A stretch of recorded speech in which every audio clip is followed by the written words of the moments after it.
ప్రియమైన కుటుంబం, ప్రియమైన మిత్రులారా, సోదరులారా, సోదరీమణులారా, పిల్లలారా మరియు యువకులారా, నేను అరుణ్ పిఎస్ మార్కిని.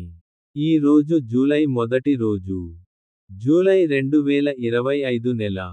ఇది నేడు రూపాంతర ప్రార్థన.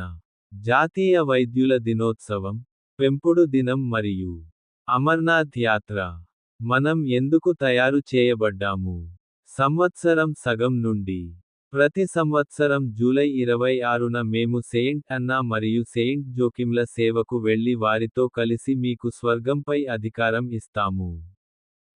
దీని కోసం మేము ప్రభువు అభ్యర్థనను ఎప్పుడూ అంగీకరించము. ఆషాఢ్ మరియు సావన్ నెలలోని చంద్రుని రోజున ఏమి చేసినా, ప్రతి సంవత్సరం జూలై 26న, మేము సెయింట్ అన్నే మరియు సెయింట్ జోకిమ్ల కోసం ప్రార్థనకు వెళ్తాము మరియు మీకు స్వర్గంపై శక్తిని ఇవ్వడానికి మాతో చేరతాము. బ్లడీ సెయింట్ థామస్కు ఒక ఆశీర్వాదం.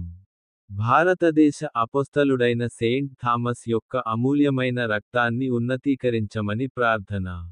ఓ దేవా, మా పరలోక తండ్రి, నీ దైవిక ప్రసాదంలో, భారతదేశపు సుదూర తీరాలకు సువార్త వెలుగును తీసుకురావడానికి మరియు మరణం వరకు నీ సత్యానికి సాక్ష్యమివ్వడానికి నీ పవిత్ర అపోస్తలుడైన థామస్ను ఎంచుకున్నావు.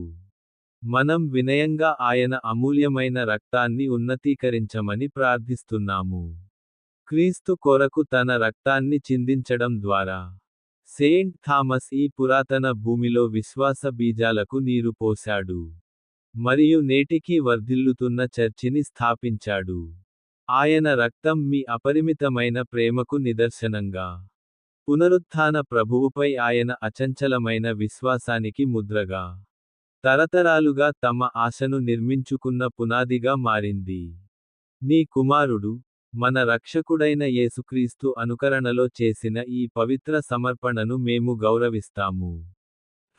ఆయన స్వంత అమూల్యమైన రక్తం మనల్ని అన్ని పాపాల నుండి శుభ్రపరుస్తుంది. సెయింట్ థామస్ రక్తం యొక్క ఉన్నతత్వం మమ్మల్ని మరింత విశ్వసనీయతకు, ధైర్యంతో సువార్తను ప్రకటించడానికి మరియు పరీక్షల నేపథ్యంలో కూడా అచంచలమైన భక్తితో నిన్ను సేవించడానికి ప్రేరేపిస్తుంది. భారతదేశంలో మరియు ప్రపంచవ్యాప్తంగా మీ చర్చిని బలోపేతం చేయండి. అపోస్తలుల చెమట మరియు రక్తం ద్వారా పవిత్రం చేయబడింది.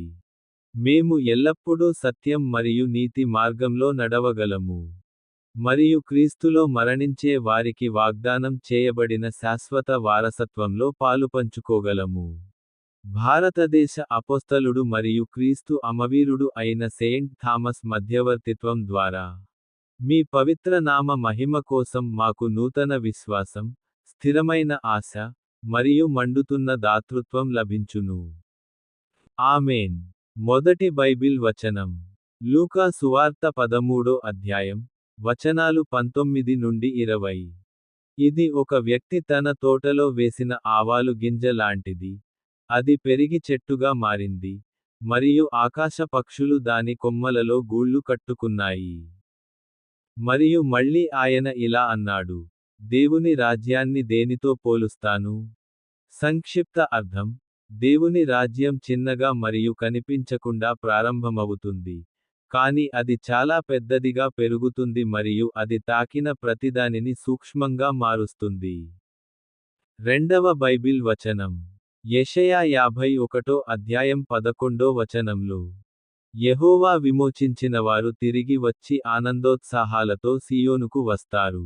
మరియు వారి తలలపై ఎప్పటికీ ఆనందం ఉంటుంది. మరియు ఆనందం వారిని ముంచెత్తుతాయి. మరియు దుఃఖం పారిపోతాయి. అర్థం: ప్రభువు రక్షించిన వారు తిరిగి వస్తారు. వారు పాడటంతో సీయోనులోకి ప్రవేశిస్తారు. శాశ్వత ఆనందం వారి తలలను అధిష్టిస్తుంది. ఆనందం వారిని అధిగమిస్తుంది. మరియు దుఃఖం మరియు నిట్టూర్పు పారిపోతాయి. మూడవ బైబిల్ వచనం. ప్లిసామ్ అధ్యాయం 118 అధ్యాయం 24 వచనం. యెహోవా చర్య తీసుకున్న రోజు ఇది. మేము దానిలో ఆనందిస్తాము మరియు ఆనందిస్తాము. అర్థం: ప్రభువులో ఆనందించండి. ఆయన మీ హృదయ కోరికలను మీకు ఇస్తాడు. చివరి బైబిల్ వచనం. కీర్తన 37 అధ్యాయం 4 వచనం ఇలా చెప్పింది. అప్పుడు యెహోవాయందు ఆనందించుము. అప్పుడు ఆయన నీ హృదయ కోరికలను తీర్చును. సంక్షిప్త అర్థం. దేవునియందు నీ ఆనందమును మరియు సంతృప్తిని కనుగొనుము. అప్పుడు ఆయన నీ హృదయములోని లోతైన, దేవుడిని గౌరవించు కోరికలను నెరవేరుస్తాడు. మనం ప్రార్థిద్దాం. ఓ తల్లి మేరీ, ఓ యేసుక్రీస్తు యొక్క పవిత్ర హృదయమా, ఈ రోజు జూలై, ఇది 2025 అర్ధ సంవత్సరంలో 7వ నెల. నీ శక్తివంతమైన మధ్యవర్తిత్వం ద్వారా మా కుటుంబాలు సద్గుణంలో బలపడుగాక. మా పిల్లలు కృపలో ఎదుగుదురుగాక. మా ఇళ్ళు శాంతి మరియు పవిత్రతతో నిండిపోవుగాక. వినయం, విశ్వాసం మరియు పట్టుదల అనే మీ సద్గుణాలను అనుకరించడానికి మాకు సహాయం చేయండి. మేము ఎల్లప్పుడూ దేవుని చిత్తాన్ని చేయడానికి కృషి చేయవచ్చు. మరియు ఒకరోజు పరలోక శాశ్వత ఆనందంలో మీతో చేరవచ్చు. ఆమేన్. నా యూట్యూబ్ ఛానెల్ని మర్చిపోవద్దు.